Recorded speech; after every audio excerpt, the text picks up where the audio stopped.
Hey guys, I have a 2000 Polaris Sportsman 500 here that I recently picked up. As you can see, plastics look pretty good. Needs a new seat cover, but it does have the common issue where the speedometer and odometer were fried because it was ran at some point without a battery, which fried a transistor, something like that. I actually got it right here. This had popped off right here, but it was a common issue where something else popped in here. I tried replacing it, but it didn't work. So, hopped onto Amazon. I think they were like $300 or $400 for the stock speedometer unit. And I wasn't about to do that. So, I got one of these guys from Amazon. I'm excited about it. I picked this one up because you can manually adjust the mileage on it, which I have a fair idea of how much this one has. Only thing I didn't like about this one is it goes up to 120, and I doubt anybody's going to be going 120 on one of these anytime soon. Anyway, I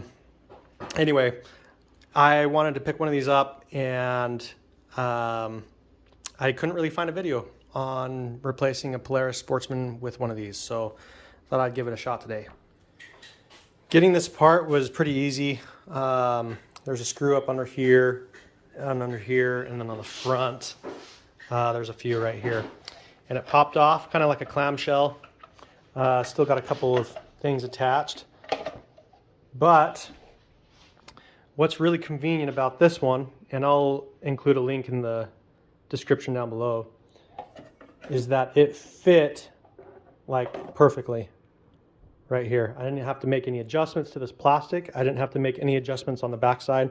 It's got plenty of room for it, and it will fit right like that. And on the backside is this right here, and it'll just screw on and lock it in place on the other side. So since I'm doing this with one hand, I'll go ahead and do that and show the show it mounted once I resume. Okay, so that just basically screwed right on, locks it in place, and as you can see, it looks pretty good. It's got the white interface, or the white face right there, so I think it will blend in. Plus, you can adjust on this model.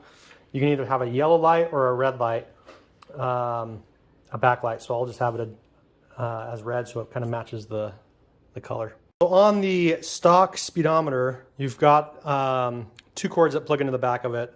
You've got this 6-pin connector, then you've got a 3-pin connector. This 3-pin connector I'll no longer use because this is what is for the speed sensor, so the speedometer works. Since I am using a new speedometer that is GPS based, I will not need to use any of these cords on this 3-pin connector. And I'm sure there's a color scheme somewhere, a wiring diagram, but I couldn't find it, and I'm not very good with them anyway.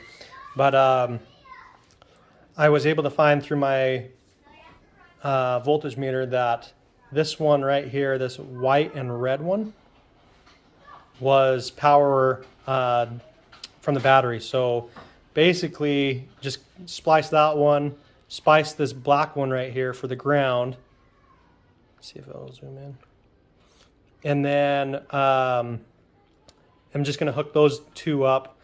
And I couldn't figure out my backlight sensor, or my backlight cord. I was not able to do that, so I'm just going to hook it up to the battery, just have it run full time,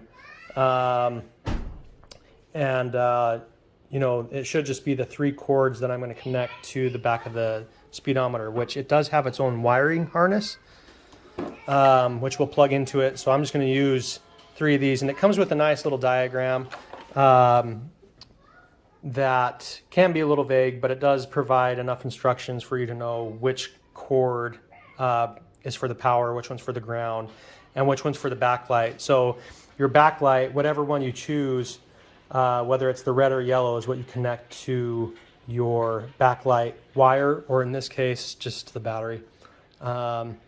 It's pretty simple, and you could have it so if you want your backlight to turn on with these, but I don't really mind it just being on full time. So I got that wire harness connected in the back. Just to kind of test it, I can kind of go through and see.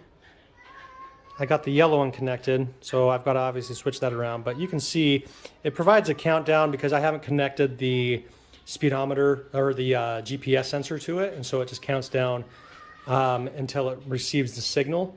Mine's not plugged in right now, but you can see that at least is backlit, and it looks pretty good. I feel like it fits. It was really nice that I didn't have to do any cuts or any modifications to this plastic. Fit right in, and it fits really snug. And in the meantime, I actually went through and just adjusted it, made it with the red backlight on there, and I think it looks pretty good. It matches the this red pretty well.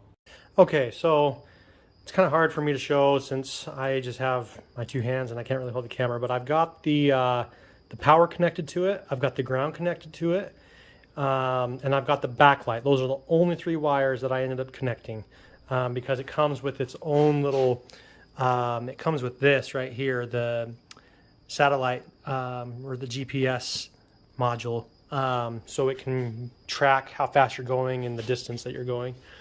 So I plugged that in, the three wires, and then I actually drilled a hole right here. It comes with its own external button. On the back side of this, it has a button if you didn't want to hook up the external button.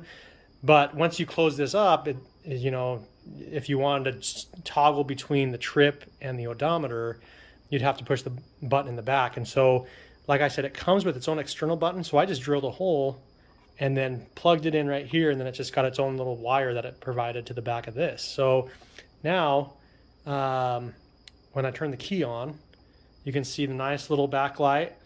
There it is. I was able to toggle about how many miles I wanted to put in the odometer. I knew it was around 2,000 because we just put the replaced the tires on this. It had the original tires on it from like 25 years ago. No, sorry, from like 20 years ago. Anyway, so you can see the nice red backlight matches the plastic pretty well. It lights up. It's got my odometer right here. I can toggle for a trip if I'd like. But overall, it looks like it's going to be pretty nice. I'm pretty pleased with it, especially the fact that it fits in so well, and really didn't have to mess too much with the plastics other than just drilling a hole right here for this, which was really easy. But you can see how nice it looks. It looks nice, and it's 250 bucks cheaper than what I would have paid for a stock odometer from Polaris. So thanks for bearing with me. This is my first time uploading a YouTube video. I had seen other people go through and repair their odometers. I didn't really see instructions for replacing one specifically on the Polaris, so hopefully this helps someone. And one more thing that I forgot to bring up is on the original speedometer, the four-wheel drive is attached to it, meaning that if your odometer goes out or if your speedometer goes out and you have the stock setup, your four-wheel drive won't work. There's a great YouTube video on here, and I can't remember who the original person was that uploaded it, but you can go through and bypass the speedometer. So the person who had this had actually bypassed the speedometer when it went out, so I didn't have to do anything with it. It's involving the brown wires in here. It was already bypassed, so my four-wheel drive will work because it's bypassed. So this switch works great with this aftermarket because it was bypassed. Again, I would reference that YouTube video for bypassing that if you need those instructions. Anyway, let me know if you have any questions or anything, and I'll be happy to comment with any additional information. Thanks.